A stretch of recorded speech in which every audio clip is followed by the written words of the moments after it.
ओम श्री परमात्मे नमः। ओम श्री सत्य गुरुदेवाय नमः। देखिए बता रहे भगवान, यह है 11वें अध्याय का 7वां श्लोक। 7वें श्लोक में भगवान इसे बता रहे हैं कि हे अर्जुन, अब मेरे इस शरीर में एक जगह स्थित हुए चराचर सहित संपूर्ण जगत को देख। जो कुछ भी और देखना चाहते हो वो भी सब देख। भगवान अपनी कृपा करके ये बता रहे हैं कि जो चराचर माने चर अचर, जो यहाँ है और जो परमात्मा के यहाँ है, जैसे जैसे सृष्टि भगवान ने बनाई हुई है, दो चीज़ों से परा और अपरा, माया और भगवान, चर और अचर, जो भी चीज़ें हैं वो तुम अगर देखना चाहते हो तो हम तुम्हें सब दिखाने को तैयार हैं। अब आज तक जो तुमने नहीं देखा वो देखो, जो तुमने देखा उसका मर्म नहीं जान पाए वो भी हम तुमको समझाने को तैयार हैं। इसलिए भगवान ये समझा रहे हैं कि संसार को हमने कैसे बनाया है, चर अचर से। इसके दो रूप हैं और दोनों ही में बड़ी ही अलग अलग भगवान ने कहा उसका उल्लेख किया है। चर माने जौन है भगवान ने कहा यहाँ का है, और अचर माने वो परमात्मा का। चर माने खड़ा हुआ, अचर माने ये चलने वाला। तो इसलिए कहते चर अचर। चर माने चलने वाला और अचर माने स्तंभ माने खड़ा हुआ, पर्वत है और ये पेड़ हैं, पौधे हैं, जड़ है, तो इसलिए बताए वो अचर है और ये चर माने चलने वाले। इन दोनों परस्पर विरोधी हैं, परंतु भगवान कहते हैं विरोधी तत्वों को मेरे अनंत शरीर में एक ही साथ तुम देखो। कहते ये मेरा शरीर जो है इसका कोई अंत नहीं। जब भगवान ने अपना ये विश्व रूप दिखा रहे हैं भगवान, तो कैसे हैं? भगवान के पैर तो धरती में है और सर कहाँ है? आकाश में, और कोई इतना ऊंचा देख नहीं सकता। इसलिए बताया अनंत शरीर, माने इसका कभी अंत नहीं है। तुम देखते देखते देखते देखते थक जाओगे, अपनी आंखें बंद कर लोगे, आश्चर्य में छिप जाओगे, रुक जाओगे, लेकिन भगवान तो परम विशाल है, परम आकृति वाला। तो इसलिए बता रहे कि अनंत रूप अनंत शरीर में देखोगे। साथ ही भगवान ये भी कहते हैं जो कुछ तुमने अब देखा है उसके अतिरिक्त भी जो कुछ देखना इच्छा है वो भी तुम इस समय हमसे देख सकते हो। भगवान कहते तुम्हारी अब कोई अभिलाषा बाकी ना रहे, तुम जो देखना चाहते हो हम तुमको वही दिखाए दे रहे हैं। जो तुमने कहा वो भी, और जो तुमने सोचा, जो तुम्हारे विचारों में पड़ा है वो भी हम तुमको दिखा रहे हैं। जो कुछ देखना चाहते हो वो भी तुम इस समय देख रहे हो। संसारिक जगत प्रपंच में एक साथ बहुत सी वस्तुओं को देखना संभव नहीं होता, परंतु विविधता में एकता देखने की सामर्थ्य होती। कहते देखो संसारिक प्रपंच में या बहुत सारी वस्तुओं को एक साथ तुम नहीं देख सकते हो। जैसे एक साथ में तुम चार बाग देख लो, चार बाग पहुंच करके तो क्या केसर बाग देख लोगे? एक ही साथ तुम जो गोमती नगर देख लोगे। लेकिन अगर विचार करके अगर देखोगे तो आत्मा वहाँ भी है, आत्मा वहाँ भी, आत्मा वही है। वही समझा रहे कि देखो कि अगर तुम प्रपंच के हिसाब से जैसे भगवान ने इसकी रचना की है उस हिसाब से अगर देखोगे तो देखना तुम्हारे लिए संभव नहीं होगा, परंतु एक परमात्मा को अगर तुमने सभी में देखा तो देखने को वो संभव हो जाता। कैसे? कि एक आत्मा सभी में विद्यमान है, सब भगवान का ही बनाया हुआ है, भगवान की ही सब लीला है, परमात्मा ही सभी में विद्यमान है। जो वस्तु दृष्टि की पहुंच से बाहर हो या दृष्टि के सामने ना होकर किसी ओट में हो या किसी अन्य प्रकार की दृष्टि गोचर नहीं होती हो, वे सभी एक साथ अनुभव में आ सकती हैं। इस प्रकार दृष्टि ही दिव्य दृष्टि है। करे देखो जो सामने है और जो नहीं दिखाई पड़ती है वो एक साथ देखी नहीं जा सकती। माने एक कोई चीज अनुभव की जाती, शरीर दिखता है, लेकिन इसके अंदर शरीर के अंदर जो आत्म तत्व है वो हमको नहीं दिखता है। तो लेकिन जब भगवान ने बताया दिव्य दृष्टि होती है तो सब दिखाई पड़ता है। जैसे सूक्ष्म दृष्टि होती है तो उसको अगर तुम देखने चाहो कि प्याज में छिलके हैं कि कीड़े हैं कि नहीं है, ऐसे तुमको नहीं दिखाई पड़ेंगे, लेकिन उसके सहारे से देखोगे तो दिखाई पड़ेंगे। दही में है, कोई भी चीज़ में ऐसे बताया, क्योंकि उसके ऐसा ही उसका भगवान ने कहा उसका काम है। यही गुरु हमको बताता है कि जो तुम देख रहे हो इसके अंदर कौन कारीगर है, किसने ये सब बनाया है, कौन इसको चला रहा, कौन इसको बढ़ा रहा, कैसे ये समझ में आ रहा। तो इसको परमात्मा अपनी तरफ से बता रहे हैं कि जो तुम नहीं समझ पा रहे हो वो भी हम तुमको समझा देंगे। किसके द्वारा? दिव्य दृष्टि के द्वारा। दिव्य दृष्टि माने भगवान जैसी समझ हमको देते हैं, जैसा बुद्धि देते हैं उसी के अनुसार देखना हम शुरू करें कि आखिर परमात्मा के अलावा दूसरा है कौन।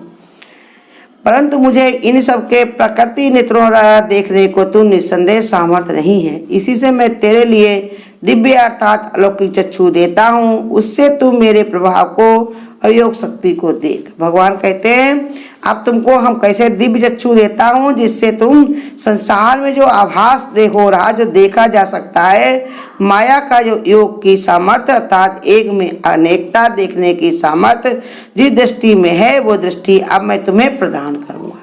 भगवान कहते हैं हम तुमको ऐसी कृपा करेंगे जिससे तुम्हारे अंदर ये जो माया में जो अनेकता दिखाई पड़ती है वो तुमको एक ही आभास होगा। जैसी दृष्टि देखो, धीरे धीरे तुम्हारे जब विचार बदलते चले जाएंगे तो बनने में, बिगड़ने में, पाने में, खोने में सब क्या कहते हो, सब भगवान की लीला है। ये सब भगवान ने ही दिया है, भगवान ने ही सब कर रहा है, भगवान से ही सब कुछ हो रहा है। हर समय ऐसे ही विचार कैसे बने हैं, ये गुरु की कृपा है, भगवान की कृपा। जितना जितना हमारे अंदर समझ खुलती गई, जितना जितना मेरे अंदर समझ आती गई, उतने उतना हमारे अंदर ऐसे विचार बनते हैं। हाँ, खराबी ये होती है कि जितना हम विचार बनाते हैं तो कभी तोला, कभी मासा, कभी मन का हुआ तो देखते, कभी मन का नहीं हुआ तो उसको हम नहीं देख पाते, क्योंकि हम देखना नहीं चाहते। लेकिन भगवान ये समझा रहे हैं कि तुम देख पाओ या न देख पाओ, लेकिन भगवान के अलावा दूसरा और कुछ है ही नहीं। एक परमात्मा ही परमात्मा विद्यमान है, एक परमात्मा ही सभी में है। तो कहते ये सामर्थ्य मैं तुम्हें जब दिव्य दृष्टि दूंगा तो तुमको ये सामर्थ्य आएगी। भगवान ऐसे अनुभव करते जैसे गुरु कहते हैं, जिस दिन हम गुरु शरण में जाते तो गुरु उसी दिन हमको कह देता है कि मान न मान तू है भगवान। लेकिन हम अपने को भगवान कैसे जानेंगे, संसार में भगवान को हम कैसे देखेंगे। तो ये सब हमको गुरु के साथ जब हम लगे रहते हैं तो गुरु धीरे धीरे हमारे अंदर ज्ञान भरते भरते भरते, समझ भरते भरते, और एक दिन हमारी ऐसी बुद्धि बनती है कि एक परमात्मा के अलावा कुछ नहीं, कि अंदर तो परमात्मा ही है, ये शरीर में नहीं हूँ, शरीर के अंदर जो बैठा हुआ है वो स्वयं मैं परमात्मा हूँ। उसको देखने की शक्ति हमको गुरु देता है। कैसे? अनुभव का ज्ञान उज्जवलता के भरे। कहीं मेरी आंखें नहीं बदल दी जाएंगी, आंखें यही रहेंगी, लेकिन इसके अंदर जो हमारी समझ थी, पहले हम देखते थे तेरा मेरा, इधर उधर, इनका उनका, सब जो हमारे प्रपंच भरा हुआ था। लेकिन अब गुरु हमको धीरे धीरे समझा रहा है, इतना इतना हमारी समझ में आएगा कि देखो अंदर कौन है, ये कौन, कहते नहीं चित्रा तरह के फूल पत्ती बनाई है, ये कौन चित्रकार है, ये कौन चित्रकार है। हाँ, उसने कौन से कलाकार ने सब बनाया हुआ है। कितनी ठंडी हवा चल रही, पंखे दिखते कहीं नहीं। हाँ, कितने सुंदर जो है पेड़ पौधे लगे हुए हैं, लेकिन जो है फूल जो है देखो कलर दिखता कहीं नहीं, पेंट दिखती कहीं नहीं। कितनी सुंदर कटिंग बनी पर कैची दिखती कहीं नहीं। ये कौन कलाकार है, कौन चित्रकार है, ये रचना किसकी है? ये भगवान की।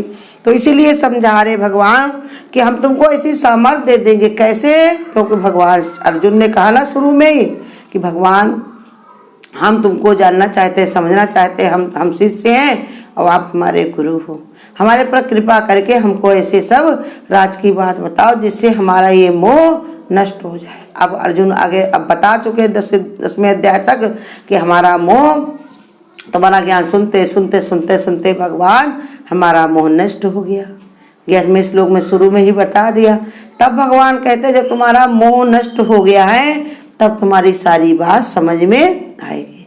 जैसे गुरु कहते हैं तुमको तुम्हारे घर में मरा चूहा पड़ा हुआ हो और कोई कहे कि अगर इसमें खुशबू की कोई चीज़ भर दो, उसमें कुछ अगरबत्ती लगा दो, धूप बत्ती लगा दो तो खुशबू नहीं आएगी, लेकिन वही मरा चूहा निकाल दो तो फिर खुशबू भर जाएगी।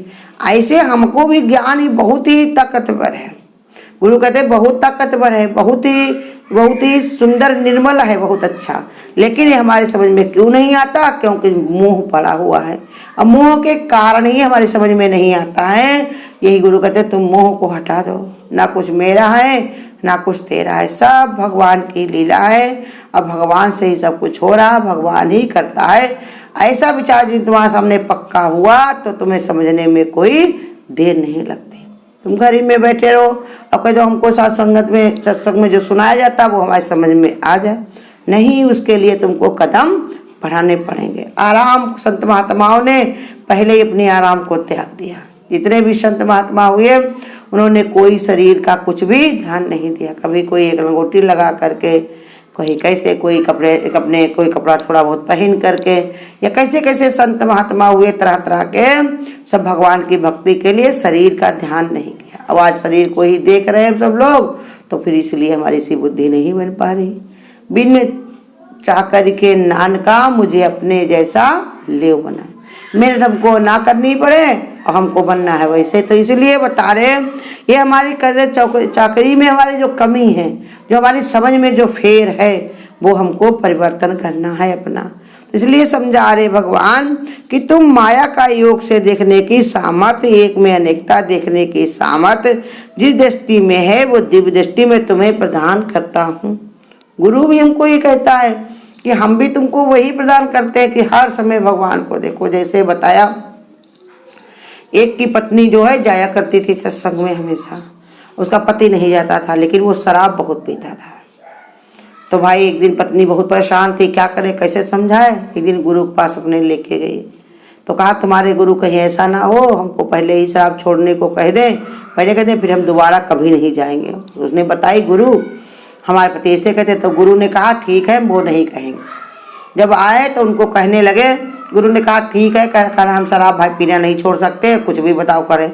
तो कहा ठीक है तुम शराब पियो, लेकिन जहाँ पर भी बैठना वहाँ पर तुम हमारा ध्यान कर लेना, तब तुम शराब पीना। अब कि तुम हमको जब ध्यान कर लोगे तो आराम से पियो, कोई परेशानी नहीं। बस जब वहाँ पर बैठता तो जो है ध्यान कर लेता, ध्यान करता तो उनको वहीं पर दिखाई पड़ते, वहीं पर जब दिखाई पड़ते तो वो उसको ध्यान करता, वहीं पर जब दिखाई पड़ते तो वो पी नहीं पाता। ऐसे करते करते धीरे धीरे उसकी वो शराब पीने की लत खत्म हो गई। यही हमको भी गुरु बता रहे कि तुम मोह ममता में, इच्छाओं में, कामनाओं में जाते हो, तो इसका ध्यान करो परमात्मा का कि भगवान ही है, परमात्मा ही करता है, तुम क्यों कर्तापन में आते हो। तो इसी के कारण धीरे धीरे ये बुद्धि बनते बनते हमारा कर्तापन जितना छूटेगा उतने हमें भगवान की भक्ति हमारी प्रबल होगी। इसलिए भगवान कहते हैं वही दिव्य दृष्टि है, कहीं अलग से नहीं लगाएंगे, विचार से अपने बनाओ कि एक परमात्मा के अलावा दूसरा और क्या है।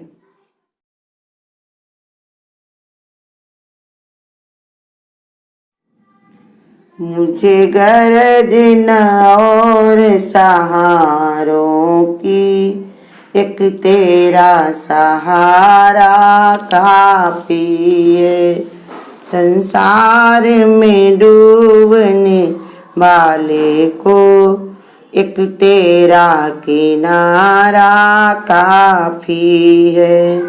मुझे गरज न और सहारों की, एक तेरा सहारा काफी है। बन बन के सहारे टूटते हैं, ये रस्म पुरानी है जग की, जो टूटे कभी और छूटे नहीं, वो तेरा सहारा काफी है। मुझे गरज न और सहारों की, एक तेरा सहारा काफी है।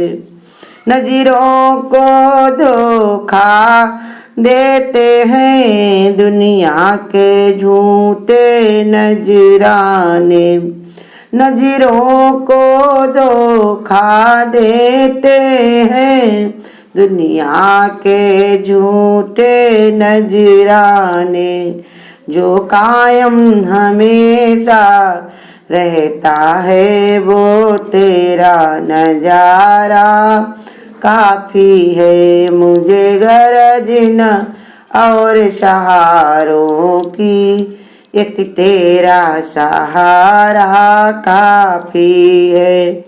जहाँ रिश्वत और सिफारिश से कोई काम नहीं बन सकता है, जहाँ रिश्वत और सिफारिश से कोई काम नहीं बन सकता है। मेरी बिगड़ी बन जाने में एक तेरा इशारा काफी है। मुझे गरज न और सहारों की, एक तेरा सहारा काफी है। अगर आपको आज की वीडियो अच्छी लगी हो तो वीडियो को लाइक और शेयर करना ना भूलें। आगे की वीडियोस देखने के लिए चैनल को सब्सक्राइब करें और नोटिफिकेशन